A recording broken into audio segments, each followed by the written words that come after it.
23 दिसंबर को देश के 5वें प्रधानमंत्री चौधरी चरण सिंह की जयंती के उपलक्ष्य पर देश भर में किसान दिवस मनाया जाता है। देश के अन्नदाता किसान के लिए आखिर कैसे होगा किसान दिवस की सार्थकता पूरी, आइए देखते हैं वैभव चंद्राकर की विशेष रिपोर्ट में। देश भर में 23 दिसंबर को मनाया जाने वाला किसान दिवस कृषकों के सम्मान में मनाया जाता है। आज के आधुनिक युग में देश का अन्नदाता किसान अपनी फसल की पैदावार को बढ़ाने के लिए विभिन्न तकनीक का भरपूर उपयोग कर रहा है। चाहे वो हाइब्रिड बीजों की बात हो या सिंचाई के विभिन्न उपकरण हो या खेत में फसल की बुआई से लेकर कटाई तक के लिए मशीनों का उपयोग, सभी कार्यों में मजदूरों की कमी की वजह से मशीनों ने ले लिया है और यह हमारे वर्तमान कृषि कार्य को जारी रखने के लिए आवश्यक भी है।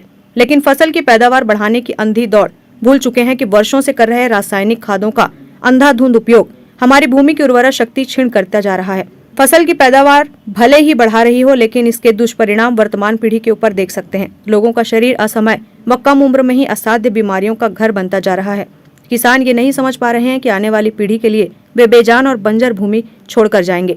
छत्तीसगढ़ की वर्तमान भूपेश बघेल सरकार इस बात को अच्छी तरह से समझती है कि क्योंकि वे भी स्वयं कृषक हैं, इसलिए सरकार बनने के बाद उन्होंने जीरो बजट खेती को बढ़ावा देने के लिए नरवा, घुरवा, गरवा और बारी के नाम से योजना की शुरुआत की थी। बीते 4 वर्षों में कृषकों की समृद्धि के लिए इन योजनाओं पर काफी गंभीरता से काम हुआ है। किसान दिवस की सार्थकता को लेकर दाऊ वासुदेव चंद्राकर कामधेनु विश्वविद्यालय के कुलपति डॉक्टर NP दक्षिणकर ने कहा, भारतीय अर्थव्यवस्था की रीढ़ जो है वो हमारे किसान भाई है और आज भी हम देखते हैं कि 65% आबादी का आजीविका का साधन जो है वो किसानी ही है। आज के दिन मैं किसान भाइयों से ये कहना चाहूँगा कि भूमि की उर्वरा शक्ति बनाए रखने के लिए केमिकल फर्टिलाइज़र का उपयोग और रासायनिक दवाइयों का उपयोग को कम से कम करें। और हमारे शासन ने बहुत प्रभावी योजना का जो क्रियान्वयन पूरे प्रदेश में शुरू है गौठानों के माध्यम से, कि हम गोबर का वर्मी कंपोस्ट बना रहे हैं। इसके निश्चित रूप से फायदे अब सामने आ रहे हैं और मेरा पूरा विश्वास है कि सभी के सहयोग से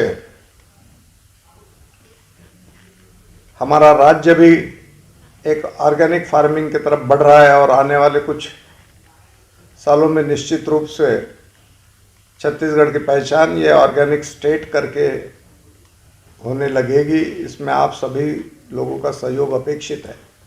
दूसरा मेरा आज के दिन ये आप सभी से अनुरोध रहेगा, आग्रह रहेगा कि तकनीकी ज्ञान को प्राप्त करें, ज़्यादा से ज़्यादा तकनीकी ज्ञान प्राप्त करने की मंशा रखें और इस नई नई तकनीकें जो कृषि के संबंध में संशोधित की जा रही है उसका उपयोग करके हम अपनी खेती अगर करेंगे, उसका प्रसंस्करण करेंगे, उसकी मार्केटिंग में बहुत सारी अच्छी अच्छी योजनाएं शासन हमारे लिए कार्यान्वित कर रही है, उसका हम सब मिलकर लाभ उठाएंगे तो निश्चित रूप से किसानों की आय में बढ़ोतरी होने में देर नहीं लगेगी और हम सभी के सहयोग से इस लक्ष्य को हासिल करेंगे।